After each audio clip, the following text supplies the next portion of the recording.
he wants to pick up seats for the midterm elections. He's not doing this. So you get elected to represent people in Texas, and your reaction to that is to go to Illinois and hide behind J.B. Pritzker? They're breaking quorum. That's what they're doing. They're breaking quorum because it is not right. At minimum, it's childish, and it might be criminal. Union. I happen to love this story because I love the political theater of it all. I love that they absconded. I love that now there are arrest warrants out. I think that the American people don't care at all about this. But what's most interesting to me about this is that these new 5, potential Republican-controlled districts are all majority Hispanic. The Republicans are leaning into the victories that Trump had with Hispanic voters in 2024 and saying, hey, we're going to bet on ourselves. We're going to bet that we're going to keep these voters, and we're going to try to get them into our coalition via these districts. And it's amazing to me that the Democrats, instead of fighting for those voters, are just kind of running away and ceding the point that these Republican districts full of Hispanics are now going to go for Republicans eternally. Batia Onga Sargon makes a beautiful point here, because all we hear on left wing media is how the Republicans are making a racist move to redistrict Texas in order to secure votes for the midterms. But they don't include the fact that these areas getting redistricted are majority Hispanic areas. And with this fact being included in the conversation, you can see that the whole race conversation goes out the window. For it. Anyone? He's trying to add Paxton. Well, he's trying to add Paxton, right? They should go to work. Should they not? I mean, they got elected to represent people in Texas, not so people in Congress. Illinois. Why did they abandon the House to not vote on these Epstein files? It's the August recess. And if you're comparing these two, once again, you're showing just how dishonest you're willing to be. The reality is they got elected to go to work in the Texas state capitol. They've left the state. They're abandoning their constituents. And if they want to go vote against the map, that's fine. But running off to Illinois, the most gerrymandered state in the country, I mean, I understand no one in the PR department at the Texas House Democratic Conference must have been at work that day, but it looks horrific for them to run off to let it be horrific. Let it be horrific. And I want to speak to this because, in full disclosure, my sister was one of the people who fled to Illinois, who's a state representative in Austin. And what I will say about that is that they had to flee. They don't have control. Had to flee? Let me tell you, they don't have control of the House or the Senate or the governor's mansion or anything in Texas. But what I will say is that Republicans are trying to take away districts and on the backs of Latino and African American voters in the state. This is rich coming from Democrats who took over 5 districts from Republicans in California. Again, when Democrats get fed the same medicine that they've been feeding Republicans for decades, they go in front of the cameras and begin to whine and squeal about how this is a threat to democracy. This is the same thing they've done for decades. And there are several districts in South Texas where I was born and raised on the border, Houston, Austin, where they are trying to dilute the Latino vote and trying to kick out people like Greg Casar and the representative Sylvia Garcia from Houston. And these are elected leaders that were picked by Latino voters. And so, yes, I think it is right for the Texas legislators to get up and go. This is not the only reason they're doing this is for political purposes. And Trump has said himself over and over and over that he is only doing this because he wants to pick up seats for the midterm elections. He's not doing this so you get elected to represent people in Texas, and your reaction to that is to go to Illinois and hide behind J.B. Pritzker? They're breaking quorum. That's what they're doing. They're breaking quorum because it is not right. At minimum, it's childish, and it might be criminal. The Democrat playbook hasn't changed. When in doubt, say Donald Trump. When you don't have any argument, say Donald Trump. Well, we'll keep an eye on what's going on in Texas. Next, Marco Rubio was ambushed by a reporter who attempted to get a soundbite by shaming him with talking points about the Gaza situation. And his response is absolutely epic. Senator Rubio, will you call for ceasefire? No, I will not. Gaza? On the contrary. Senator Rubio, are you filming it? Wait, I want you guys to get this. I want them to destroy every element of Hamas they can get their hands on. These people are vicious animals who did horrifying crimes. And I hope you guys post that. And what about the civilians that are being killed every day? Hamas should stop hiding behind civilians, putting civilians in the way. Hamas knew that this was going to lead to this. So Hamas should stop building their military installations underneath hospitals. So you don't care that 15,000 have died? You don't care about the babies that are being killed every day? I think it's terrible, and I think Hamas is 100% to blame. That's what I think. Make sure you post that, please. There's little wonder why many people are tapping him as Trump's replacement, because this response is exactly what these woke reporters or activists need. They need a call to reality. When we saw what happened on October 7th, it was very clear that these people intended to go into Israel and commit those horrific crimes.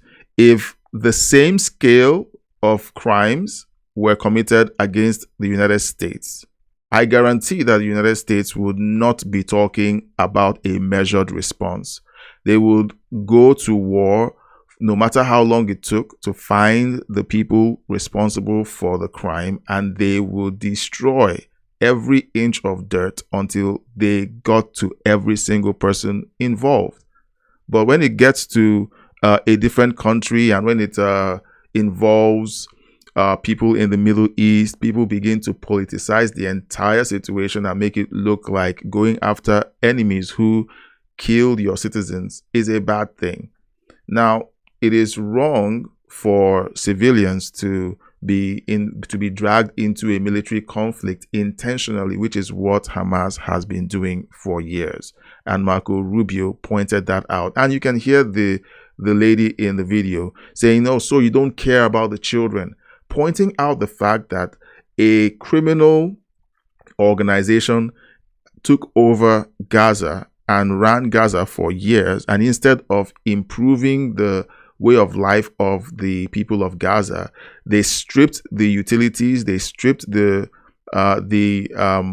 pipes and used them to make missiles, and then turned around and started blaming Israel for the decrepit situation that the people of Gaza found themselves in. So when you really take apart the situation, you know that they created a problem and then blamed someone else for the problem that they created. The irony is I'm the only person at this table who's actually risked my life to advocate for Palestinian children. I spent 2 years in and out of Jenin, Ramallah, Tulkarm, and Nablus. I'm the one who interviewed Hamas firsthand. I interviewed Islamic Jihad firsthand. I sat with the Al-Aqsa Martyr Brigades, and they told me to my face that they want war. This is not about Hamas. This is about an ideology, and the ideology is radical. You don't wipe an ideology out by bombing an ideology. Children in their schools, in their textbooks, to revere death, to love death and not to love life. And they use that population as human shields. This is what you get, a terrorist state and a democracy fighting on an asymmetric battlefield and a completely impossible place. Because how are they supposed to defeat Hamas when there's no food shortages, but there is starvation? They destroyed Gaza and they have not defeated Hamas. Here's what we're going to do. I will say that it is absolutely tragic what's going on in Gaza. It is tragic that children, women and children and innocent civilians have been dragged into a conflict that is not of their own making. But it is equally true that there is a criminal gang that took over Gaza, whose sole aim is to cause pain to Israel and then cause equal pain to their own people, and then turn to the world and say that Israel is responsible for the pain of the people in Gaza. Again, building military installations under hospitals and schools is wrong. They've broken every article of the Geneva Convention, and the UN isn't calling them out on it, but they're all wanting to drag Benjamin Netanyahu through the International Criminal Court. Let me know what you think of my reaction. Let me know what you think of the Texas Democrats fleeing their state and the consistent interference that we see on left-leaning pundits on platforms like CNN and MSNBC, claiming that Governor Abbott is endangering democracy and how Donald Trump's fingerprints are all over this move. Every president has advised their political party to take actions that will benefit that political party. And gerrymandering has always been a part of this process of securing the votes in your state.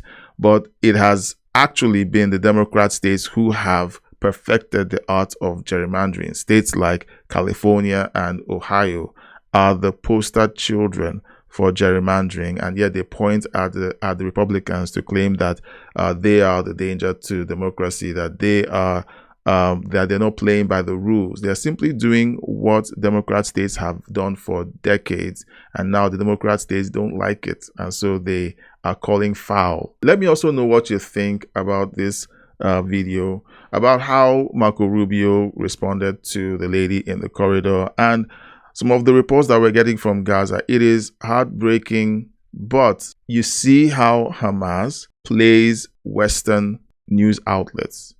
They send news videos of children looking malnourished, starving.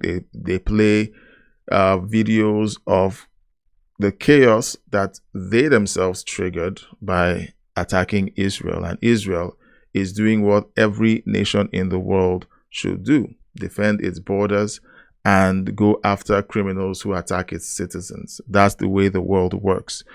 Left-wing Western media needs to learn how the world works, because if you let an enemy country continue to pummel you and you don't go after them, it is an indication that you want them to continue doing that to you, and your citizens would feel so unsafe. Let me know what you think in the comment section, and don't forget to subscribe, like, and share. Hit the bell icon to be notified when fresh content is posted on the channel, because it helps out a whole lot.